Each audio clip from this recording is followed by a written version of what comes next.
Hola, buenos días. Vamos a abordar ahora entonces la segunda parte de las propiedades de lenguajes libres de contexto, continuando lo que introdujimos en la primera parte de este módulo número 5. Nos vamos a detener ahora en la propiedad de clausura asociada a lo que es la estrella de Kleene, ¿sí? Recordemos básicamente que nuestro abordaje consistía en decir, bueno, tomar una gramática verde, una gramática naranja y estudiar cómo caracterizar lo que eran las propiedades de la unión, de la concatenación, ¿sí? Son los ejemplos que resolvimos anteriormente en la primera parte. En el caso de la estrella de Kleene, yo tengo que notar que me alcanza con contar con un único lenguaje, porque estrella de Kleene de un cierto lenguaje L, recordemos que era igual a considerar la cadena vacía unido a todas las cadenas del lenguaje, unido a todas las cadenas del lenguaje elevado al cuadrado, y así sucesivamente para las distintas potencias, ¿sí? Considerando las potencias desde 0 hasta infinito. Entonces, ¿qué va a suceder? Que si yo quiero mostrar que la estrella de Kleene de un cierto lenguaje es libre de contexto, me va a bastar con un único lenguaje verde, ¿sí? Que es el que tenemos acá representado en pantalla. Entonces, notemos que si yo tengo este lenguaje verde G1, yo voy a poder generar desde el símbolo de arranque todas las cadenas asociadas a mi gramática G1. La gramática libre de contexto que genere la estrella de Kleene de este lenguaje debe ser capaz de generar una cadena formada por la concatenación de 0 o más cadenas de G1. ¿Cómo puedo construir yo esta gramática?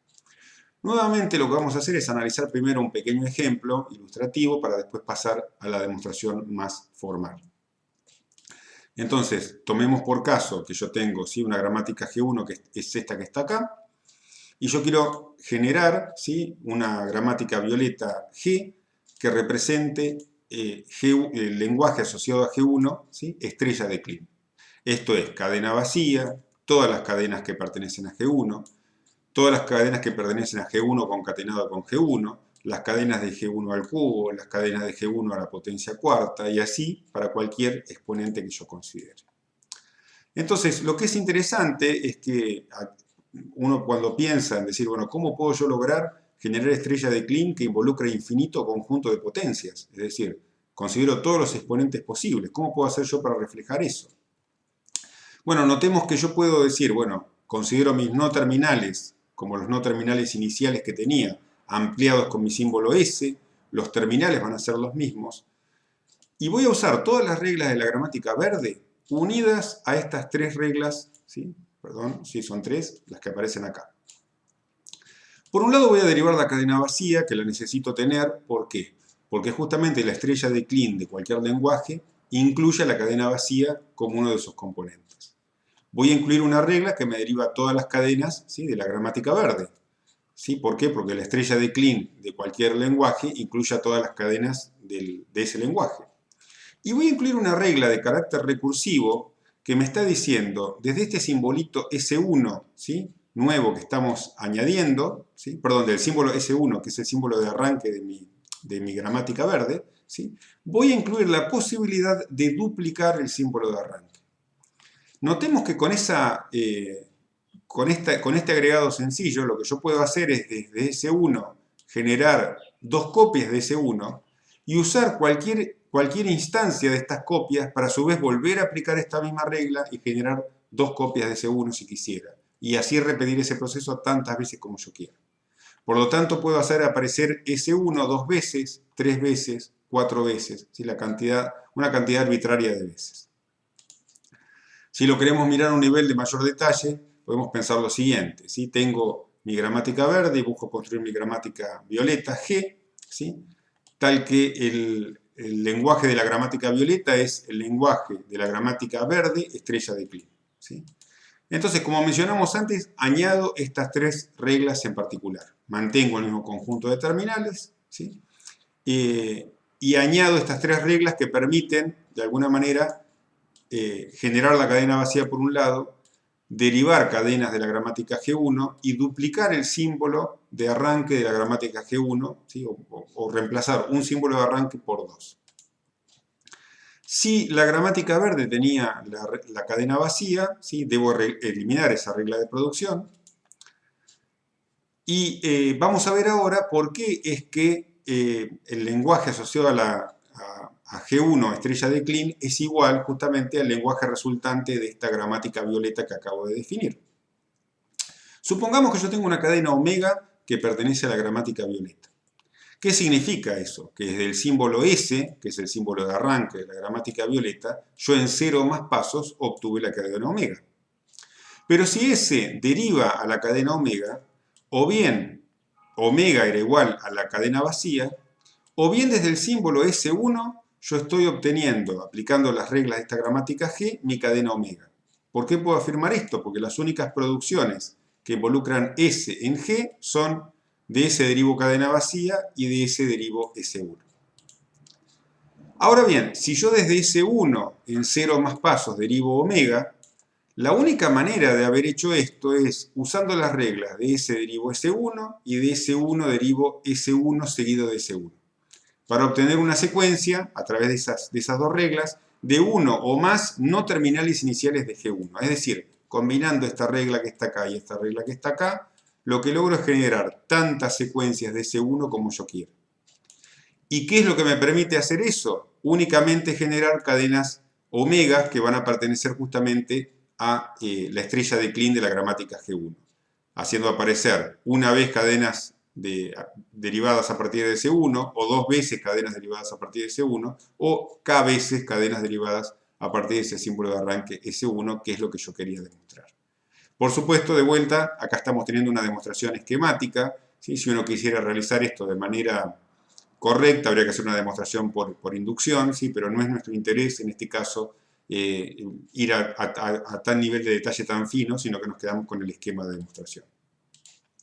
Por último, para terminar esta segunda parte, lo que vamos a hacer es analizar qué sucede cuando yo intersecto, ¿sí?, un lenguaje libre de contexto verde con un lenguaje regular que es naranja, ¿sí? Es decir, si yo intersecto el lenguaje libre de contexto con lenguajes regulares, se puede asegurar que el resultado va a ser un lenguaje libre de contexto. Vamos a demostrar esto, ¿sí? Vamos a dejar esto un poco como un ejercicio para analizar en sus casas, ¿sí?, para estudiarlo. Y vamos a considerar en particular esta característica que va a tener este enunciado o este problema en especial. Si yo tengo un lenguaje libre de contexto, verde, va a haber un autómata pila no determinista que reconoce a ese lenguaje verde. Y si tengo un lenguaje regular, que es naranja, va a haber un autómata finito que reconoce al lenguaje naranja. Entonces yo lo que tendría que demostrar, si quiero mostrar que cuando yo hago la intersección de estos dos lenguajes, LP y LF, lo que obtengo es un lenguaje libre de contexto, tendría que mostrar que podría yo asegurar que puedo construir un autómata pila no determinista violeta M que reconoce exactamente las cadenas que pertenecen al lenguaje verde y al lenguaje naranja. Entonces la estrategia, y acá vamos a dar una pista de cómo proceder a hacer eso, y dejamos el ejercicio para realizar en sus casas, ¿sí? Consiste en decir, bueno, tengo que ir derivando en distintos pasos, a través de este autómata violeta que quiero fabricar, una cadena que va a ser reconocida tanto por el autómata verde como por el autómata naranja. Entonces, el lenguaje verde es el lenguaje libre de contexto, el lenguaje naranja es el lenguaje regular. ¿Qué sucede si el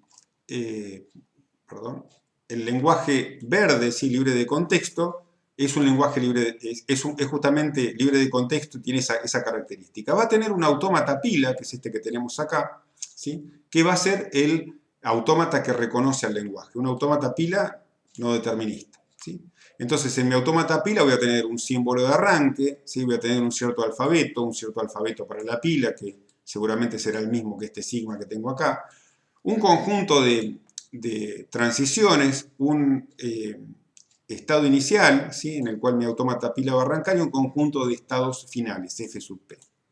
Y el lenguaje LF, el lenguaje asociado al regular, que va a estar asociado a un autómata finito, va a tener otro autómata que es simplemente un autómata finito determinista, ¿sí?, que es este que tengo acá. Va a tener su conjunto de estados, su alfabeto, ¿sí?, su función de transición, su estado inicial y su conjunto de estados finales. Entonces, la idea es que si yo quiero armar un autómata pila violeta que reconozca la intersección de estos dos autómatas, ¿sí?, tengo que armar un autómata tal que lleve la computación de lo que hace el autómata verde y el autómata naranja en paralelo. Esto es, voy a tener que armar un autómata pila donde los estados van a estar formados por un par, ¿sí? Donde una componente del par va a ser un elemento verde y otra componente del par va a ser un elemento naranja, ¿sí? De forma tal que mi autómata violeta va a aceptar cadenas que pertenezcan tanto al autómata verde como al autómata naranja.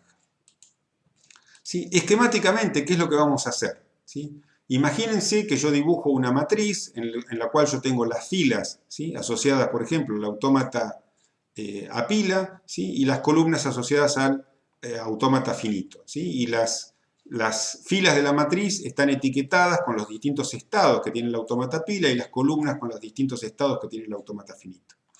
Entonces lo que voy a hacer es un conjunto de estados que va a corresponder a todas las casillitas que tiene esa matriz, ¿sí? Por cada estado del autómata pila y estado del autómata finito tengo un nuevo estado en este autómata que está fabricando.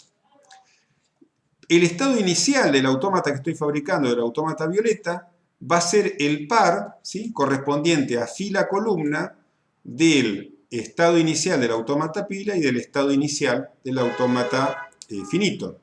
Mientras que el conjunto de estados finales que va a tener el autómata que estoy fabricando va a ser el conjunto de pares ordenados, donde la primera componente es un estado del autómata pila y la segunda componente una componente de los estados finales del autómata finito.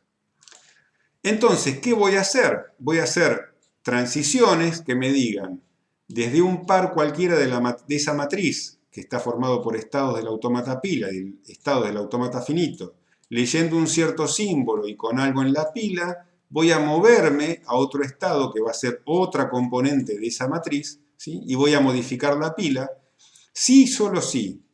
Mirando la primer componente, ¿sí? de mi función de transición, la componente SP y TP en este caso, yo tengo en el autómata a pila verde una función de transición que me está diciendo, desde S sub P podés pasar a T sub P.